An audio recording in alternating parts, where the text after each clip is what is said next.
Bismillahir Rahmanir Rahim. In the name of Allah, the most gracious, the most merciful. Surah Al-Baqarah, verses 271 to 280. Quranic lesson by thinker of Quran, Ghulam Ahmad Parwez. My dear ones, today is the 24th of August, 1969, and the lesson begins from verse 271 of Surah Al-Baqarah, 271. The nature of the contract of sale between the divine entity and the believer involving wealth and life. The discourse has been continuing in such a way that for the establishment of this new system, it is necessary that those who have accepted its truth and authenticity must resolve to establish it. For this purpose, they have made a covenant with their God that both their wealth and their lives have been sold into the hands of God for this great objective. The opportunity for giving life arises only occasionally, although one must always be prepared for it, but the time for spending wealth is constant. Therefore, the Quran first mentioned the opportunities of giving life, and now it brings forth instructions regarding keeping wealth open in the path of what is called infaq fi sabilillah. These instructions are now appearing. It was said that in this giving one must remember that this is still the initial stage. The system has not yet taken its final form, where individuals do not directly help other individuals, but rather help is provided through the system itself. In this initial form, the needy will be helped individually. Such financial assistance, which constantly becomes a source of mental distress for another person, is in fact deadly poison for one's own self. In this individual form of help, the first thing that was said is that one should not imagine that by helping someone a great favor has been done to him and then keep him burdened under that favor for the rest of his life. In this way, although material help is given, mentally he is kept in perpetual agony. Such giving is of no benefit. It was said that instead of giving in such a manner, if you were simply to say, "Forgive me," that would be far better. Material and physical hardship can be endured, but the mental anguish and distress caused in this way is far greater. Then it was said that in this giving, remember, it should not be motivated by riya and nas, the desire to be seen by people. As I had mentioned, when it comes to spending money or buying something with money, the value of the money remains the same. Even if you buy something with your lawful earnings, it will be worth that much. If you buy with stolen money or money gained through bribery, the item will still be worth the same. The difference that the Quran highlights is the real matter, from which a new perspective of life emerges. Even if someone gives for a riya and nas, for example, donates 1,000 rupees, or as I had said, donates 10,000 rupees, or builds a block for public welfare, the material work is indeed accomplished. But the question is, what is that element which has not been achieved, which the Quran warns against? The Quran simultaneously accomplishes two tasks. It fulfills material needs, and at the same time, it provides for the growth and development of the human self. For this type of giving, the Quran therefore prescribed the term zakat, whose meaning is to attain growth. Whatever is given in terms of material life can indeed buy things or build them, and yes, material and physical needs are fulfilled. But the real purpose of zakat is the development of the giver's own self. Where provision is made for the nourishment of others, the giver's own personality undergoes growth. This is the second aspect which generally distinguishes the Quranic system from the systems found in the world. It must not be motivated by ri'a and nas, 264. As I had mentioned, the Quran even calls such people the worst kind of worshippers. الَّذِينَ هُمْ يُرَاءُونَ, 106. Those whose prayers too are for ri'a and nas, 264. Now it is obvious that when a person performs prayer, whatever he recites, wherever he stands, people will see him. Similarly, when he gives something, there will be occasions where people will see that he has given in that path. This is not some secret conspiracy happening behind closed doors, hidden from everyone. These occasions will naturally arise. The question then is, does this become ri'a and nas, 264? The teaching of the Holy Quran makes man the owner of a sincere and strong personality. My dear ones, see how deeply the Quran goes into subtleties. In the previous verse, it forbade ri'a and nas, 264, and here it says, إِن تُبْدُوا الصَّدَقَاتِ فَنِعِمَّا هِيَ وَإِن تُخْفُوهَا وَتُؤْتُوهَا الْفُقَرَاءَ فَهُوَ خَيْرٌ لَكُمْ, 271. It is not a matter of saying, "Sir, if we give in this way, others see it, so what should we do? Should we seek occasions where it can be given in such a way that no one knows?" The Quran says this was not the point about ri'a and nas. There are occasions where you must give openly, and that is perfectly fine. It is a good thing. There are also occasions where you should not give openly, but rather in concealment, and that too is better for you. Now observe how the Quran describes this. فَنِئِمَّا هِيَ 271. When giving openly, what is the difference between ri'a and this? The difference lies in the state of the heart. Generally, the actions appear the same, but the distinction arises from the inner condition, which we call intention. The Quran had said that there will be givers who, upon reaching the hereafter, will say, "O Allah, others also gave, and in return they are receiving paradise and comforts, and we too gave, but we are not receiving anything. What does this mean?" They will be told, "Because what you gave, the return you sought for it, you already took there." What a profound truth of the Quran. This is riya an-nas, giving for the satisfaction of one's ego, for the gratification of self-conceit, to win popularity among people and to gain fame. The motivation under which you act is the real matter. Otherwise, if the meaning were simply that whatever was built with your money has been built, then it would be built equally with the money of the one who gave for riya an-nas, 264, and the one who gave with sincerity. Both contributions would produce the same material outcome. So what was it that they received there, while others did not? What a remarkable distinction the Quran has made. You had already taken there what you wanted to take. Those who did not take it there were the ones who said, "La nuridu minkum jaza'an wa la shukuran." We do not desire from you any reward or even thanks. My dear brothers, this is the vastness of heart. This is what is called lila'iyat, pure devotion to Allah, in which there is not even the desire for recompense or appreciation, not even the wish for gratitude. This is the essence. It is not that giving openly should not be done. The Quran has distinguished between riya an-nas and giving openly. The difference lies in the condition of the heart. Why is the system presented by the Holy Quran distinct from other systems? My dear ones, this is the very aspect which makes the Quranic system completely distinct from all other systems in the world. In those systems, this element does not exist, nor does this motivating force. It can only arise in a person who has faith, who makes the development of his self the purpose of life, and who believes in the life after death. Only then can the spirit be born. If these elements are absent, then the motivating force will be something else, not this. This is the fundamental difference. Therefore, do not say that if giving is done in such a way that others see it, it will fall under riya an-nas. The Quran says, فَنِعْمَا هِيَ, that is very good. Even if others praise it, you are not engaged in secret conspiracies. You are giving openly. There are occasions when someone must be helped individually in solitude, and that too should be done. خَيْرٌ لَكُمْ وَيُكَفِّرُ عَنْكُمْ مِنْ سَيِّئَاتِكُمْ. Now observe, when inequalities sometimes arise, what is the way to remove them? Those inequalities which have arisen due to need, remove them. هَلْ جَزَاءُ الْإِحْسَانِ إِلَّا الْإِحْسَانُ وَيُكَفِّرُ عَنْكُمْ مِنْ سَيِّئَاتِكُمْ وَاللَّهُ بِمَا تَعْمَلُونَ خَبِيرٌ. The matter is simply this. It is not about whether people know or not. Whatever you do, He knows, the one who has established these laws of how the self will grow. The whole question arises about the transformation of the heart's condition, about the emergence of this inner quality. Otherwise, appeals for donations exist even in the materialistic world. Those who do not believe in God also have such practices, and people give, they give abundantly. The difference is this. How is this quality produced? It is produced under the guidance given by God. But what is the form of that guidance? Delivering guidance to others is the duty of the messenger, but changing hearts is not his responsibility. My dear ones, a very great truth is being revealed here. You can appeal to people, you can encourage them, and perhaps someone may act even for your sake. But the inner condition of hearts, that quality within, you cannot change. The Quran refers to this as hidayah, guidance.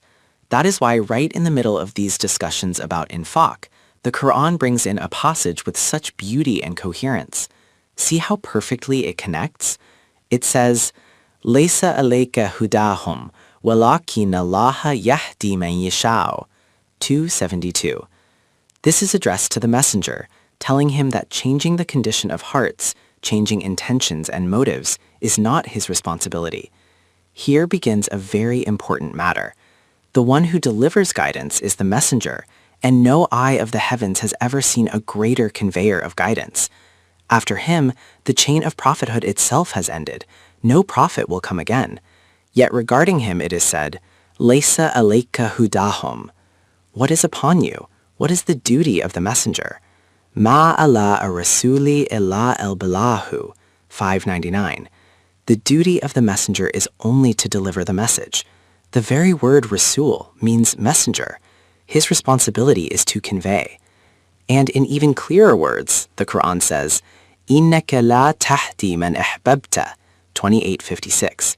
Even the one whom you love, for whom you deeply wish that this transformation may occur within him, this is not within your power, nor is it your responsibility to change hearts. Mental transformation must be done by every son of Adam himself.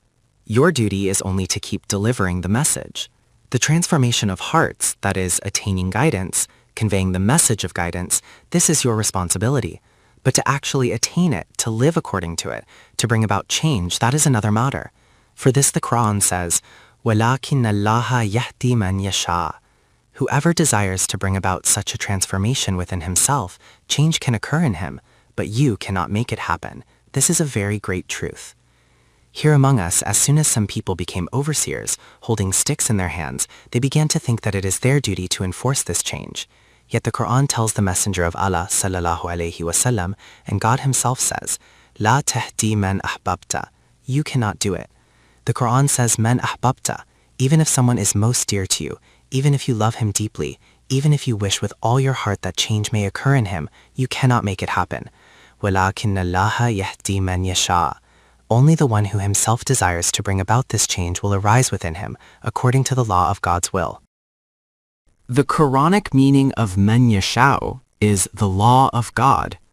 Let me clarify once again that man yasha'u, about which so many debates arise among us and which often leads to misunderstanding, is usually translated as, but Allah guides whom He wills. From this single translation, see where the matter ends up. Man cannot attain guidance himself. The messenger cannot grant it. Only God can, and He guides whomever He wishes and misleads whomever He wishes. Then all responsibility is placed upon man, and paradise or hell is determined accordingly. Now consider, paradise may be understood as a divine reward, but what about hell? Why is punishment given if God Himself placed someone on the wrong path? And then, ma'uzala, in the dialogue between Iblis and God, this issue arises. Iblis says, you try, and I will see how I set them upon the wrong paths. Thus, the Quranic meaning of man yasha'u is not arbitrary will, but God's law. It refers to the divine principle that whoever desires change within himself, according to God's law of will find guidance. It is not that God randomly selects some for guidance and others for misguidance. It is the law of God that governs the process, and man's own choice and effort determine whether he aligns with that law. Man yasha'u is boldly translated in our context and in almost every Quran as God wills. This is commonly said, God wants. But, as I have explained, according to Arabic grammar, man yasha'u means whoever desires. Now the question arises. It is true that in the construction of man yasha'u, the meaning can also be taken as God Himself is the doer. Why is this meaning problematic? Firstly, if this is taken to mean that man is not responsible, that God guides whomever He wishes and misleads whomever He wishes, then the responsibility for human actions no longer remains upon man.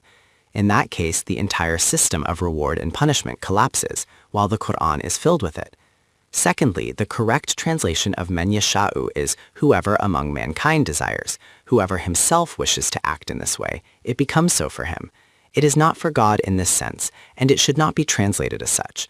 Why do I say this? Who am I to say it? My dear ones, it is the Quran itself that says so. I had mentioned earlier in the matter of sustenance that when people say God gives sustenance to whomever He wills, the Quran declared that this is the saying of the disbelievers. They are the ones who say such a thing. Putting responsibility on God is the act of Satan. Now this matter of guidance arises. God gives guidance to whom He wills. According to them, this is the translation of man yasha, that God guides whomever He wishes and misleads whomever He wishes. The Quran says, سَيَقُولُ الَّذِينَ أَشْرَكُوا, 6:14-9. Those who commit shirk, the polytheists, They will say, Lo sha Allahu ma ashrakna, 6:14-9. If Allah had willed, we would not have committed shirk. The Quran declares that this is the saying of the polytheists. Wala aba'una, 6:14-9. Nor would our forefathers have committed shirk. Lo sha Allahu, 6:14-9. If Allah had willed. Wala haramna min shay'in, 6:14-9. Nor would we have declared certain things forbidden. The Quran responds, كَذَلِكَ كَذَّبَ الَّذِينَ مِنْ قَبْلِهِمْ, 6:14-9. Just as these denied the truth, those before them also denied the truth in the same way. حَتَّى ذَاقُوا بَأْسَنَا, 6:14-9. Until, as a result of their misguidance, they tasted our punishment. Then it says, قُلْ, say to them, هَلْ عِنْدَكُمْ مِنْ عِلْمٍ فَتُخْرِجُوهُ لَنَا, 6:14-9. Do you have any knowledge? Bring it forth to us. The first requirement is that you must present this claim upon the basis of knowledge, that it is a matter worthy of acceptance. إِن تَتَّبِئُونَ إِلَّا الظَّنَّ وَإِنْ أَنْتُمْ إِلَّا تَخْرِصُونَ, 6:14-9. You follow nothing but conjecture. You are only guessing in the dark. This is not based on knowledge, nor is it from God. The power of choice and will is what distinguishes man from animal. From God's side, it is said, قُلْ فَلِلَّهِ الْحُجَّةُ الْبَالِغَةُ, 6:150. We present here an argument that strikes directly at the target. Listen carefully. What is the argument? If it were true that God alone decides guidance, then does God wish that the very beings he created should all remain misguided, or that the majority of them should choose misguidance? If it were entirely upon our will, فَلَوْ شَاءَ لَهَدَاكُمْ أَجْمَعِينَ, 6:150, then we would have created you in such a way that you could never walk upon the wrong path. The very fact that man can walk upon error is itself proof that God's will is not to arbitrarily guide or misguide.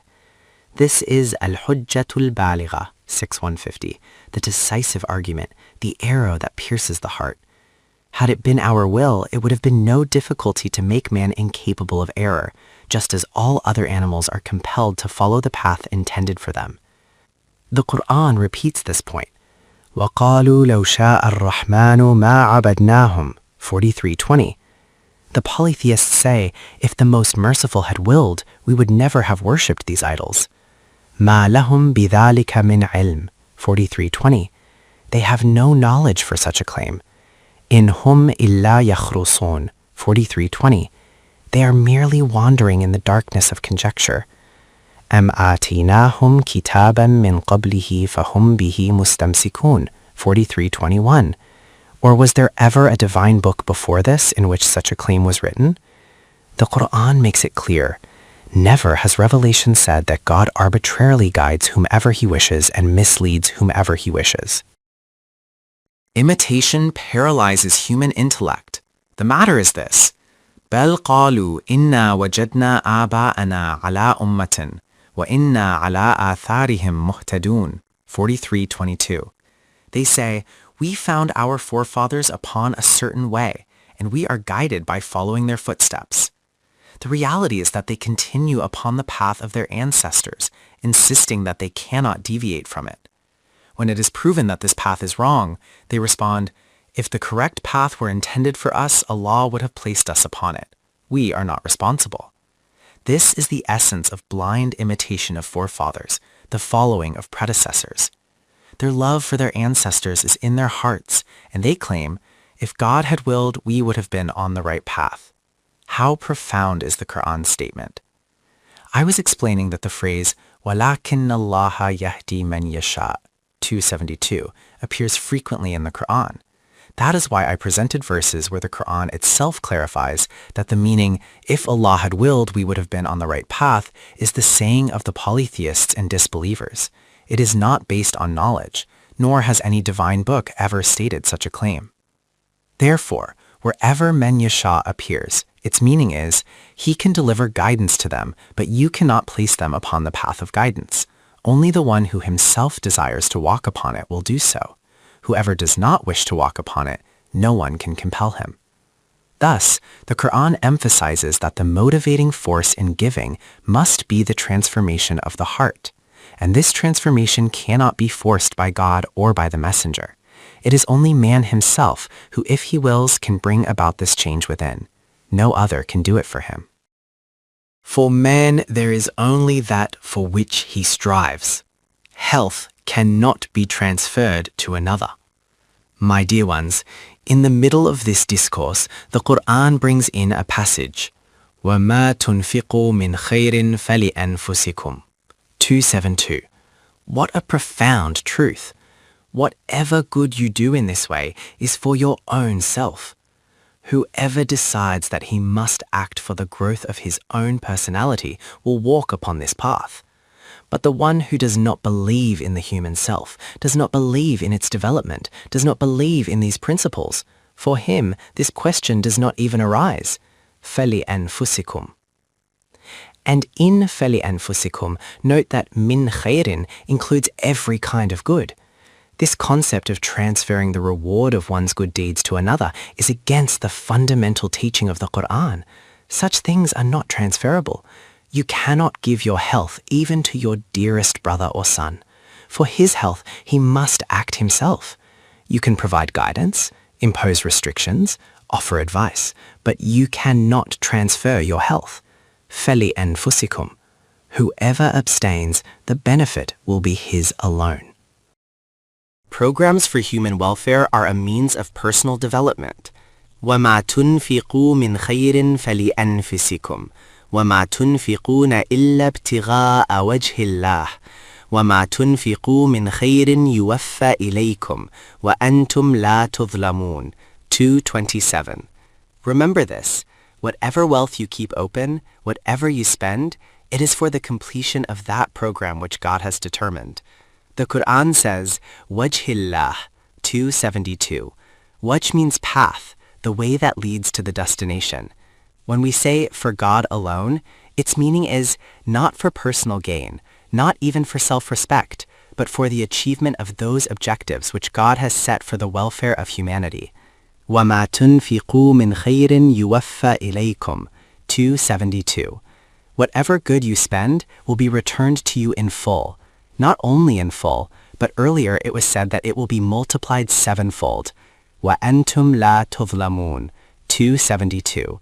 Be assured there will be no injustice, no reduction, nothing will be taken away. The only condition is faith, that what is spent here will return in this way. Nurturing beggars instead of changing the system will ruin society. My dear ones, the return of spending depends on the system you establish. Otherwise, within a wrong system, if you keep giving to beggars individually, not only will it fail to return to you, it will never improve their condition. For thousands of years, charity to individual beggars has been practiced, yet in every city and every village, the number of beggars keeps increasing. This is only a temporary measure for a transitional period until a proper system is established. But within a flawed system, continuing to give individually to beggars only strengthens beggary. That is why the Quran says, even if you give secretly to the needy, it is good. But people misunderstood this, thinking the Quran commands, give to beggars. And so in our minds, we equated the needy with those who roam the streets asking for alms. The Quran's vision is far broader. It is about structuring a system that eradicates need, not perpetuating dependence. True infaq is not about feeding beggary, but about building a program for human welfare that uplifts society and simultaneously nurtures the giver's own self. Distinguishing the poor in the holy. Quran. My dear ones, you have not understood the matter. لِلْفُقَرَاءِ الَّذِينَ 273. Come, let us explain who are called fukura. The first thing about fakir is that if you look at the words of the Quran, you will see what it says. Who are these people who have become in need? Fakir means a fresh plant. When you plant a new sapling, its roots are not yet long enough to reach far and obtain nourishment for itself. It becomes bound in the soil. Around it, you dig a small channel and you pour water into it. For new plants, you make separate channels and give them special water. For a grown tree, like a jamun, this is not necessary. It obtains its nourishment by itself. But the new sapling, which cannot yet obtain its own nourishment, though it has the potential for growth, needs external help. Fakir refers to the channel dug around the sapling. Thus, fakir are those who have the capacity for growth, but circumstances have bound them. They cannot reach out to obtain resources. Opportunities are not available. Conditions have restricted. These are the people. لِلْفُقَرَاءِ الَّذِينَ أُحْصِرُوا فِي سَبِيلِ اللَّهِ. 273. Those who are confined in the way of Allah, caught in some matter of the system, in some program, at some place. لَا يَسْتَطِيعُونَ ضَرْبًا فِي الْأَرْضِ. 273. And they cannot move freely in the land to earn their livelihood. See how striking is the example of the small plant and the faqir. As I said, it becomes bound in the soil, without yet having the strength to spread its roots far and draw nourishment. The Quran says, أُحْصِرُوا, they are confined, لَا يَسْتَطِيعُونَ ضَرْبًا فِي الْأَرْضِ, they cannot move about in the land. What is their condition? What a remarkable thing about these faqara. Thousands of riches could be sacrificed upon them. The Quran says, يَحْسَبُهُمُ الْجَاهِلُ أَغْنِيَاءَ مِنَ التَّعَفُّفِ. Because of their self-control, those who are ignorant, unaware of their true state, think them wealthy. مِنَ التَّعَفُّفِ. Despite need and want, they show dignity and restraint, so much self-control that others do not perceive their hardship. My dear brothers, look at the definition of faqra. تَعْرِفُهُمْ بِسِيمَاهُمْ. Only discerning eyes can recognize from the signs of necessity and distress that appear upon their faces that they are in need. لَا يَسْأَلُونَ النَّاسَ إِلْحَافًا. They do not beg insistently from people. These are the faqara for whom it is said, give to them. وَمَا تُنْفِقُوا مِنْ خَيْرٍ فَإِنَّ اللَّهَ بِهِ عَلِيمٌ. Whatever good you spend, Allah is aware of it. He will record it, and in return grant you much more, sevenfold. Reward of good deeds with others. These are the people who are in need of your help. By supporting them, you do not create a permanent class of beggars. Rather, they are people trapped in circumstances whose character is so elevated that they do not even let others feel that they are in need. The givers are those described as الَّذِينَ يُنْفِقُونَ أَمْوَالَهُمْ بِاللَّيْلِ وَالنَّهَارِ سِرًّا وَعَلَانِيَةً فَلَهُمْ أَجْرُهُمْ عِنْدَ رَبِّهِمْ. 274. These are the ones who spend their wealth by night and day, secretly and openly, as needed. Their reward is with their Lord. Is this reward only in the hereafter? Is it reserved solely for the day of judgment? Certainly, we believe in that reward. But it is not limited to the hereafter. It is also here. What will their condition be? Listen carefully. What is it that we desire most in this world? The greatest thing is that we should have no fear, no anxiety. Their reward with Allah is وَلَا خَوْفٌ عَلَيْهِمْ وَلَا هُمْ يَحْزَنُونَ. 274. They will have no fear from outside, nor grief or sorrow rising from within. How is this possible? In individual life, it is not possible to be free of fear. The arrangement for freedom from fear exists only within the collective life of the system. Freedom from fear and grief is the greatest reward, but not possible individually. Fear was the fear of the morning of 6th September 1965 in Lahore, which I often repeat and should be repeated. Fear was such that when the footsteps of the invaders echoed in our ears, our hearts trembled, not knowing what would happen in the next moment. Individually, we could do nothing against it. How did fearlessness arise? On that very afternoon of 6th September 1965, a call rang out in the skies. Do not fear. Your warriors stand as a wall of steel by the canal. As long as they live, not a hair of yours can be harmed. La khawfun alayhim. This voice was heard. Wala hum yahsanun. Our hearts found peace. For 17 days we witnessed the war as if it were a spectacle, without grief or sorrow. This state cannot exist individually. It was the system, its blessing, its favor, that gave us this land beforehand, and within it such a military system of strength. It was the sacrifice of those who stood there, knowing they might not survive, declaring, you live, what is it to us? We will give our lives. My dear ones, this is dependent upon the system. That is why the Quran says, remember, when there is peace, do not hoard, spend. Spend in strengthening the system, so that ultimately the condition may be, وَلَا خَوْفٌ عَلَيْهِمْ وَلَا هُمْ يَحْزَنُونَ. Spending, giving to others, this is the path. Another aspect of cooperation that results in war against God and His Messenger. My dear ones, from here another aspect appears, and here too the givers come forward. What is this giving? The Holy Quran has called it a ribo. A needy person comes for help. He asks for something. And to fulfill his need, you give him, for example, 100 rupees, but you demand that he return 150 rupees. One form of giving was that in which you sought neither compensation, nor praise, nor thanks. This is another form of giving. This is a matter to be listened to with great attention. The issue of interest arises here. The word arribao itself is not used among us. It is these translations that have caused our ruin. The issue of sood or interest comes up. Giving is also this, helping is also this, you fulfill his need, but one is that giving, and one is this giving. About the first kind of giving, the Quran says it is in the way of God. وَلَا خَوْفٌ عَلَيْهِمْ وَلَا هُمْ يَحْزَنُونَ, 274. But about this kind of giving, what does it say? Just 4 verses ahead, 279, it declares, فَإِن لَمْ تَفْعَلُوا فَأَذْنَنُوا بِحَرْبٍ مِّنَ اللَّهِ وَرَسُولِهِ. Announce to those who persist in this practice that if they do not desist, then it is a declaration of war from God and his messenger. My dear brothers, this is a tremendous matter, a revolutionary declaration. Nowhere else in the Quran is it said that for a certain act, announce war against its doers. Only those who openly rebel against the state are declared as waging war. But here, this practice, arribao, is declared such a grave crime that if they do not abandon it, then it is war against God and his messenger. A system in contrast to another, and the clarification of their fundamental features. My dear ones, what has this become? This is such a grave crime. There is no greater rebellion. Islam, call it deen, the guidance of God, the continuous struggle of the Holy Prophet Muhammad and those with him, all of it was for the establishment of a system in which the nourishment of all human beings would be provided without wages or compensation, without the desire for praise or reward or thanks.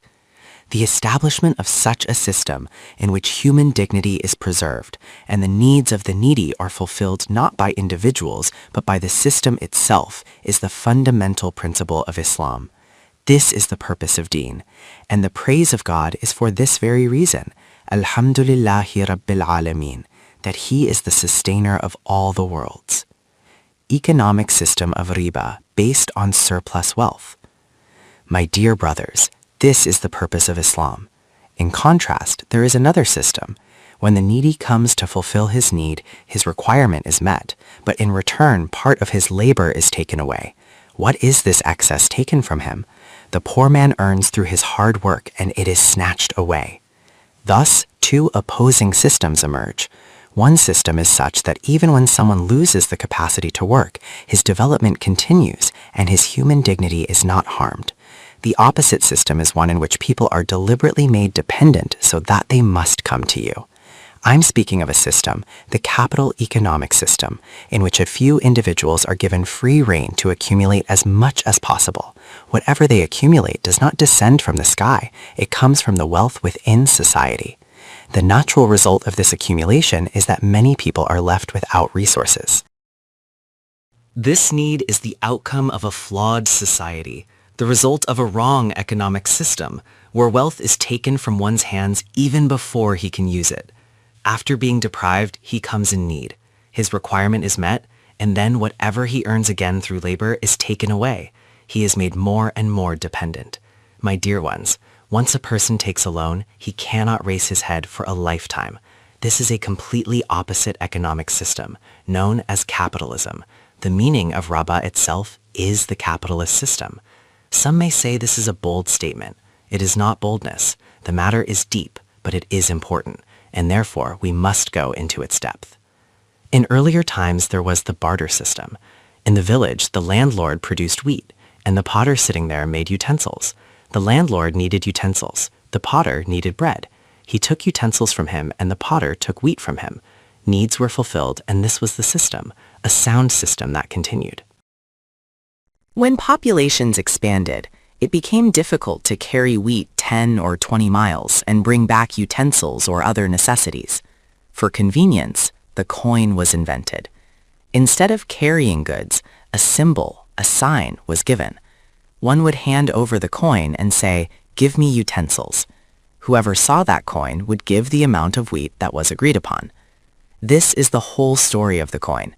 It came into existence for this purpose. If money is piled up somewhere, it cannot grow by itself. 100 rupees kept aside will remain 100 even after 10 years if no one takes it. It produces nothing by itself. But when money is gathered and given such a form that your 100 becomes 150 after some time while you do nothing, this is called the capitalist system, where capital itself keeps increasing. What should compensation be for? The Quran says, "Laysa lil insani illa ma sa'a." Compensation is only for labor. In a system where labor is not the basis of compensation, where the standard of compensation or increase becomes capital, coins, money, that system is called capitalism. Example of human intellectual ingenuity. The Quranic system of Rububiyyah and the capitalist system are two completely opposing realities, so much so that the Quran declares war against the latter. This declaration of war was not merely against a moneylender who lent on interest. There were various forms of interest, and the Quran declared all of them forbidden. Later, new forms emerged, but the essence remains the same. Consider the modern era. What about the interest of banks? Some argue that it does not fall under Avribo, because now English terms like interest and usury have entered, and definitions such as commercial interest have been introduced. One definition says, if someone comes to you for personal need and you charge extra, that is forbidden interest. But if a trader or shopkeeper borrows for commercial purposes, then charging extra cannot be forbidden. Books are being written on this, fatwas are being issued, and debates continue endlessly. Yet, as I have said, if only 2 verses of the Quran were taken seriously, all this debate would be unnecessary. The matter begins at 275, and then 279 declares, فَإِن لَمْ تَفْعَلُوا فَأَذِنُوا بِحَرْبٍ مِنَ اللَّهِ وَرَسُولِهِ.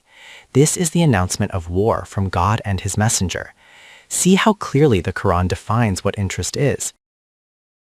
Nature of riba, interest, and the difference between sale and riba. What is riba? The thing declared forbidden. The Quran says, tell those who persist in this practice to desist, to abandon it. وَإِن تُبْتُمْ 279. If you repent, if you turn back, then what remains is only the principle without any excess. The essence of riba is taking something beyond the original amount. Critics objected, saying, ذَلِكَ بِأَنَّهُمْ قَالُوا إِنَّمَا الْبَيْعُ مِثْلُ الرِّبَا 275. They argued, trade is just like riba. If you say one cannot take more than the principal, then in trade too one gains more than the cost price. They claimed riba and sale are the same. But the Quran responds with clarity. وَأَحَلَّ اللَّهُ الْبَيْعَ وَحَرَّمَ الرِّبَا 275. Allah has permitted sale and forbidden riba. The difference is fundamental. In bay, or sale, the increase is tied to effort, production, and exchange of goods. It is compensation for labor, skill, and risk. In riba, the increase is demanded without effort, without production, without risk, merely for the passage of time. That is why riba is exploitation, while sale is legitimate exchange. Trade involves compensation for labor. Riba is only for capital. Here another distinction arises. In trade, something additional is gained over the principal. What is this addition? لَيْسَ لِلْإِنسَانِ إِلَّا مَا سَعَى 53:39. In trade, man works with the principal, and the profit he gains is the compensation for his labor. He does not merely hand over money and sit idle. Money itself does not produce anything. The increase comes from his effort, and the profit is the reward for that effort. My dear ones, in the Quranic system, even in trade, it is determined by the system how much compensation the trader may take for his labor. Today's trade has become even more unlawful than riba. In riba, at least there is a percentage, a limit somewhere. In trade today, there is no limit at all, and yet it is all considered permissible. What things are deemed permissible under false notions? In trade, profit has no limit. Our religious law that declares profits from capital as lawful. Look here, compensation was meant to be for labor. Whatever is taken beyond that, over the principal, is taken upon capital. That is riba. This is what we call the sleeping partner. He invests money in trade, sits at home and receives a share of the profit. Where is the sa'i here? Where is the labor? Where is the effort? Yet this is considered lawful according to our religious law. For example, consider land tenancy. One person becomes the owner of land while another cultivates it, working hard throughout the year, even to the point of exhaustion.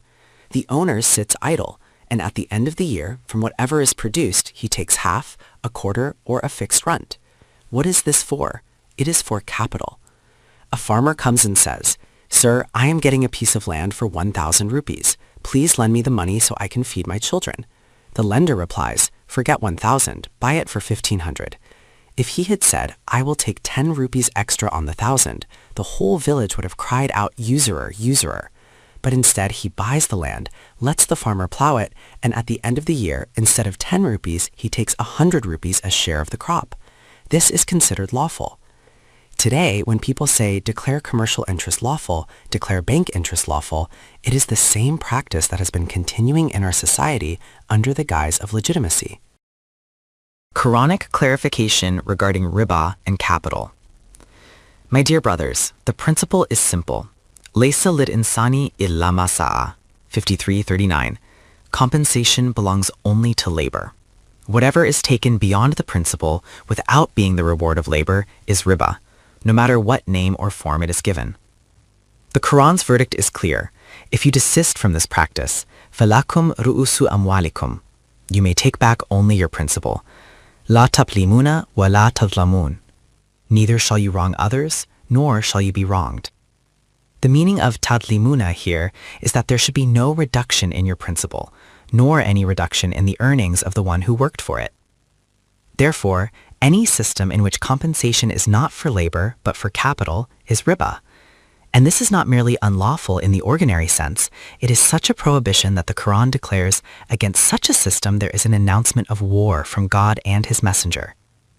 The Quran presents two opposing states of the human heart. On one side is sadaqat and infaq, giving without expectation of reward, thanks, or praise. Whatever is beyond one's own need is used to fulfill the needs of others. This is the purpose, a system of nourishment and cooperation that reflects divine guidance. On the other side is the opposite condition, the desire to keep one's capital safe while pulling away the fruits of another's labor. Here, the heart state is not joy in giving, but frenzy in snatching. One heart finds happiness in sharing, while the other becomes restless, even mad in its obsession to seize from others. The Quran describes this madness of greed as a distortion of human nature. Instead of being uplifted by generosity, the person is consumed by the urge to exploit. This is the second system, a system of deprivation and exploitation, in stark contrast to the system of rububiyyah that nurtures dignity and equality. Psychological condition in capitalism and the meaning of takathuru. My dear ones, from here the discussion of riba begins. The Holy Quran says, الذين يأكلون الربا لا يقومون إلا كما يقوم الذي يتخبطه الشيطان من المس, 275. Their condition is such that they are always trying to seize the earnings of others, to snatch them in one way or another. Their state is one of restlessness, like madness, as if someone has been bitten by a snake. What an example! The thirst of one bitten by a snake cannot be imagined, a frantic, maddened thirst that never quenches because of the poison. The Quran likens the greed of riba to this endless frenzy. Without labor, when one takes from the labor of others, this is the condition. Then the Quran says, أَلْهَاكُمُ التَّكَاثُرُ حَتَّى زُرْتُمُ الْمَقَابِرَ, 102:12. Needs have a limit, they can be fulfilled, but takathuru, the obsession to outdo others, the lust to accumulate more and more, has no limit. It drags a person all the way to the grave. Like the snake's poison, this greed consumes him, leaving him restless and insatiable until death. Compensation for labor, not for capital. ذَلِكَ بِأَنَّهُمْ قَالُوا إِنَّمَا الْبَيْعُ مِثْلِ الرِّبَا, 275. When it was said to them that profit taken over capital, the excess beyond the principal, is riba, they objected. But in trade too this happens. In Arabic, bay' refers to buying and selling, and they argued that trade also involves gain beyond the principle. The Quran clarifies that this is not the same. The difference lies here. In trade, one works with the principle, and the profit is the compensation for labor. If trade takes the form where profit is not limited to labor's reward, but includes compensation for capital itself, then that portion becomes riba. In the Islamic system, this distinction is essential. Otherwise, trade and riba would become identical. The Quran declares, وَأَحَلَّ اللَّهُ الْبَيْعَ وَحَرَّمَ الرِّبَى 275. Allah has permitted trade and forbidden riba. And it further says, فَمَنْ جَاءَهُ مَوْعِظَةٌ مِّن رَبِّهِ فَانْتَهَى فَلَهُ مَا سَلَفَ 275. Whoever receives this admonition from his Lord and then desists, whatever has passed remains in the past. Method of implementation of law and its reason. In law, whenever a penalty clause is enforced, it is applied from the date of enforcement, not retrospectively. The Quran also follows this principle. فَلَهُ مَا سَلَفَ وَأَمْرُهُ إِلَى اللَّهِ 2275. This means that whatever was done before, when it was not yet forbidden, when the law had not been revealed, that matter is left to God. وَمَنْ عَادَ فَأُولَٰئِكَ أَصْحَابُ النَّارِ هُمْ فِيهَا خَالِدُونَ 2275. But whoever, after the law has been revealed, continues this practice, for him there will be the torment of hell, and he will abide therein forever. Riba corrodes human capabilities. Now the question arises, why will be this burning torment? What is the reason behind it? The Quran explains with great wisdom, يَمْحَقُ اللَّهُ الرِّبَا وَيُرْبِي الصَّدَقَاتِ 2275. Outwardly it appears that riba increases wealth, while charity seems to reduce it. This looks paradoxical. In reality, riba destroys wealth. It gradually erodes national wealth. What truly increases is sadaqat, the giving that is done selflessly. That is what grows. Riba does not. If I explain further, even in today's capitalist system, economic theories have reached the point of zero interest. Modern economists themselves acknowledge that such a system reduces national wealth overall. Why? Because it creates a class of people who live without labor. National wealth is produced through labor. If a class emerges that gains wealth without effort, while the laboring class diminishes, then national wealth declines. Thus, although it seems that giving without return reduces wealth, and taking with return increases it, the truth is the opposite. Individually it may look different, but collectively at the national level, riba diminishes wealth, while sadaqat increase it. This is the deeper wisdom the Quran reveals. Interest upon interest and the difference between def and adafan. Even in our time there are people who say, no, according to the Quran, simple interest is permissible, but compound interest is forbidden. They claim that compound interest is haram. They quickly bring forth the verse, Ya ayyuhal lazina amanu la taakulu riba ad'afam muda'afatan wa ittaqullaha la'allakum tuflihun. Its translation is given as, O you who believe, do not consume riba multiplied many times over. They interpret adafam mudafatan as the compound interest system, where after a year, the interest is added to the principal, and then interest begins to accrue upon that increased amount. They say this is what the verse refers to. Brothers, this is a strange matter.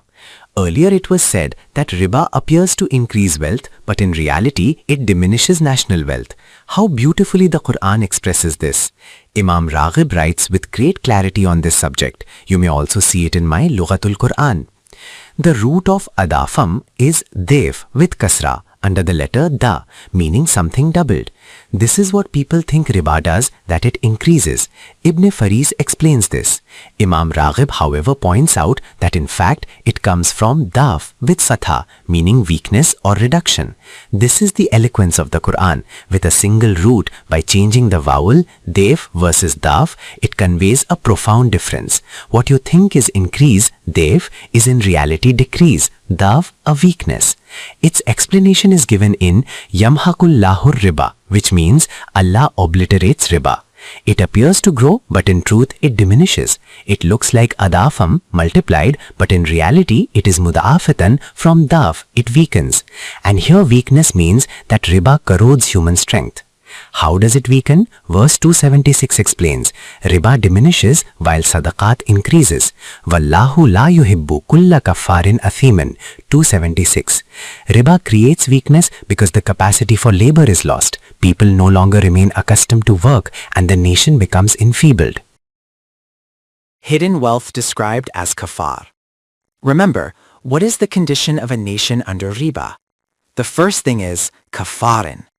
Wealth should remain open and transparent. This is for my need, and this surplus is for others. Everyone should know that whatever is beyond one's need belongs to others. To hide wealth is kafarin. The meaning of kafir is to conceal. Concealing wealth means pretending it does not exist. No, we don't have extra money. Whatever comes is spent. Only a few coins are saved. Then one says, well, somehow we cut down our own needs to fulfill yours. This is what is called hidden wealth. In modern terminology, hidden wealth is a recognized concept, though the term was rare before. 1400 years ago, the Quran had already described it as kafarin, 276, hidden wealth. Quranic meaning of athim. The next term is athim. In our translations, it is usually rendered as sinner. But in classical Arabic usage, naqat al-ithima referred to a camel that had become exhausted and weakened, lagging behind its caravan. Thus, athim signifies those whose faculties of action have become enfeebled, worn out, unable to keep pace with other living nations. It is like the saying, the camel falls behind due to fatigue. Athim describes this condition. The Quranic explains that under riba, a nation state becomes like this. It hides resources, loses the habit of labor, and grows lethargic. Such people are not beloved of God. Quranic meaning of athim. The next term is athim. In our translations, it is usually rendered as sinner, but in classical Arabic usage, naqatul ithma referred to a camel that had become exhausted and weakened, lagging behind its caravan. Thus, athim signifies those whose faculties of action have become enfeebled, worn out, unable to keep pace with other living nations. It is like the saying, the camel falls behind due to fatigue. Athim describes this condition.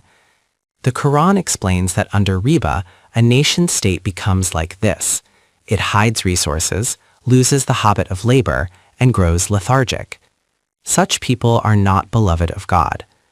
In contrast, those who work hard, earn through effort, and do not conceal wealth, their capacity for labor increases day by day. This is what the Quran emphasizes, vitality through effort, decline through concealment and idleness. Quran's view on commercial interest. My dear ones, this is what is called commercial interest, investing in someone else's venture. The Quran refers to it, لِيَرْبُوَ فِي أَمْوَالِ النَّاسِ 30:39, so that it may grow by mixing with the wealth of others. Outwardly, it seems to increase. You invest in another's business, his wealth grows, and yours grows too. But the Quran declares, فَلَا يَرْبُو عِنْدَ اللَّهِ 30:39. With God, it does not increase.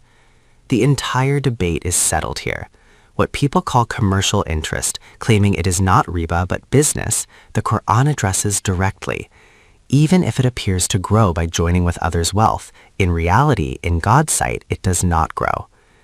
This shows the comprehensiveness of the Quran. Even though such financial mechanisms may not have existed in the same form at that time, the Quran still encompasses them. It makes clear that any system where capital alone earns profit without labor is riba, and riba never truly increases wealth. It diminishes it. This, in your eyes, seems to increase wealth, but in God's sight it does not. وَمَا آتَيْتُم مِّن زَكَاةٍ تُرِيدُونَ وَجْهَ اللَّهِ فَأُولَٰئِكَ هُمُ الْمُضْعِفُونَ 30:39. What you give for the growth of others without expecting anything in return, without seizing their labor, that is what truly increases. This is what adds to the wealth of a nation. يَمْحَقُ اللَّهُ رِبَا وَيَرْبِي صَدَقَاتٍ 276. Riba diminishes wealth, creates a mentality of concealment, stinginess, and narrowness, and makes a nation athim, a people who shirk labor, whose faculties of action gradually weaken. إِنَّ الَّذِينَ آمَنُوا وَعَمِلُوا الصَّالِحَاتِ وَأَقَامُوا الصَّلَاةَ وَآتَوُا الزَّكَاةَ لَهُمْ أَجْرُهُمْ عِندَ رَبِّهِمْ. 277.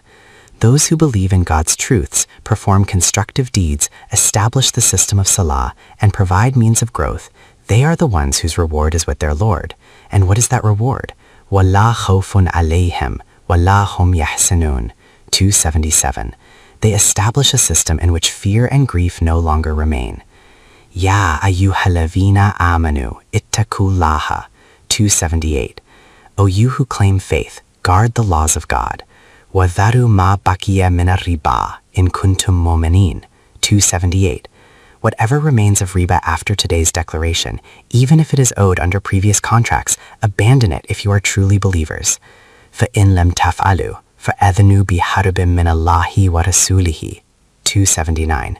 If you do not, then know it is a declaration of war from Allah and His Messenger against you. وَإِن تُبْتُمْ فَلَكُمْ رُؤُوسُ أَمْوَالِكُمْ لَا تَظْلِمُونَ وَلَا تُظْلَمُونَ. 279. But if you desist, you may take back only your principal, so that neither you wrong others nor are wronged yourselves. Riba system leads to decrease in wealth, stinginess, narrow-mindedness, and loss of habit of labor. My dear ones, now the matter comes to taking back the principal. This is the legal aspect. According to law, only the principal is to be taken, but the heart of a believer should go beyond this. The Quran says, وَإِن كَانَ ذُو عُسْرَةٍ فَنَظِرَةٍ إِلَى مَيْسَرَةٍ. If the debtor is in difficulty, then grant him respite until ease. This means that after deciding to take only the principal, naturally one would want it returned quickly. But the Quran teaches otherwise. It says that if the debtor is in hardship, do not press him for immediate repayment, rather give him time. Thus, while the system of riba reduces wealth, breeds stinginess, narrow-mindedness, and makes people atheme, unaccustomed to labor, the Quranic system cultivates generosity, patience, and compassion. It transforms the mentality from mere legal entitlement to moral responsibility, ensuring that society remains strong and humane. A debtor's story in the language of interest. You know the story of that Patan. He had borrowed 100 rupees. Every month he would come and take 25 rupees. Those 25 rupees were the monthly interest. The debtor grew weary, paying for 2 or 3 years, having already given thousands. He pleaded with his friends, who said, "All right, here, collect some money and give him back the 100 rupees. When he comes, return the principal." When the creditor arrived, the debtor said, "Han, thank you very much. Here's your 100 rupees." The creditor replied, "We will not take this. Do you consider us outsiders? Your house and ours are one. Whether the money stays with you or with us, what difference does it make? No, keep it." The debtor forced the money into his pocket. The creditor then said, "All right, if you insist, then we will not come for 4 months. After 4 months, the interest will have accumulated at 25 rupees per month, and then we will come again." In reality, he never intended to take the principal at all. My dear ones, read the Quran in this way. Allah knows it brings ecstasy. It says that after this, remember, you will not get more. Allah looks into the hearts, and when this happens, people will say, "Why should I let go of my money now? Earlier the feeling was that our homes were one, but now that feeling is gone. Now I demand my money." The Quran says, if the debtor is in difficulty, grant him respite. At this point, the believer's generosity begins. This is not merely law, nist in kar fakihan e peser. This goes beyond the limits of legalism. Give him time. This is the first step. My dear ones, then it says, وَأَن تَصَدَّقُوا خَيْرٌ لَكُمْ. And if he is not able to pay at all, then treat it as charity. Let it go. إِن كُنتُمْ تَعْلَمُونَ. If only you knew what reward you would receive for this. Allahu Akbar. My dear ones, this is the station that takes you beyond law. It is true that within the limits of law you are correct, but now comes the station of the believer. The Quran says, وَيُؤْثِرُونَ عَلَىٰ أَنفُسِهِمْ وَلَوْ كَانَ بِهِمْ خَصَاصَةٌ. They prefer others over themselves, even if they themselves are in need. This is the station of the believer. He lets go of what he has, but this act of letting go, in a corrupt society, becomes a source of hardship. I had explained earlier the types of loans. The Quran said, give qard hasana. Its meaning is that there is no expectation of return or interest attached to it. I am speaking here of a corrupt society. But the believer's condition is different. He does not even let it be known that he is in need, let alone fail to repay a loan. This is the quality of the believer. In a corrupt society, what happens is that the loan given with interest is the one the debtor tries to repay quickly, because the lender is constantly collecting profit from it. But the qard hasana, which carries no return or interest, turns into what is called loan with a smile. When the lender comes and says, "Sir, you had borrowed 100 rupees, please return it," the debtor laughs it off. This is called loan with a smile. In such a society, the debtor delays repayment, dismisses the demand lightly, and avoids returning the principal. He cannot be charged extra because that would be riba, and he knows that only the principal can be demanded. So he laughs it away, postpones it, and in a corrupt society, the person lending in good faith suffers in every way. My dear ones, this matter belongs to a corrupt society. I am not saying that individually one can act differently, but the Quran speaks of the formation of society. Once society is established, riba no longer exists, because no one has money beyond their needs. The Quran says, وَيَسْأَلُونَكَ مَاذَا يُنْفِقُونَ قُلِ الْعَفْوَ. They ask, how much should we spend? Say, whatever is beyond your own need, give it all away. If no surplus wealth remains, then how can anyone lend it on interest? How can capitalism arise? It cannot exist in such a system. This was the stage before society was fully formed. In that stage, the Quran laid down the law. From today, do not take more than the principal. If the debtor is in difficulty, grant him respite. If he cannot repay, then show generosity and let it go. On the other side, the one who borrowed is also a believer. He will not think, since I do not have to pay interest, I can ignore repayment. No, he too will act with honesty. And legally speaking, if I am not mistaken, those who know the law say that perhaps in court a loan without interest might not even be decreed. I say perhaps correctly. My dear ones, this is what happens in a corrupt society. But even within such a society, these values do not disappear individually. We should not keep waiting, saying, when that society is formed, then all will become believers. That is not the question. As the saying goes, Dar Javani Toba Kardam Shive Pekamberi. In a corrupt society, it is indeed difficult, no doubt, but true steadfastness lies in practicing these values despite the environment. Those who borrow must also realize that help was given to them at the right time. Therefore, they should repay without being asked, out of gratitude and responsibility. This is the spirit the Quran nurtures, that even in a flawed society, individuals uphold honesty, compassion, and timely repayment. Quranic system of life to be gradually brought to its perfection. My dear brothers, these matters belong to the early stage of society. The next verse will come in this sequence, explaining how individual transactions should be conducted. This matter is given such importance that the longest verse in the Quran is devoted to it, which will appear ahead. My dear ones, now the time has come. We have reached up to verse 280 of Surah Al-Baqarah. From verse 281, we shall continue in the future. رَبَّنَا تَقَبَّلْ مِنَّا إِنَّكَ أَنْتَ السَّمِيعُ الْعَلِيمُ.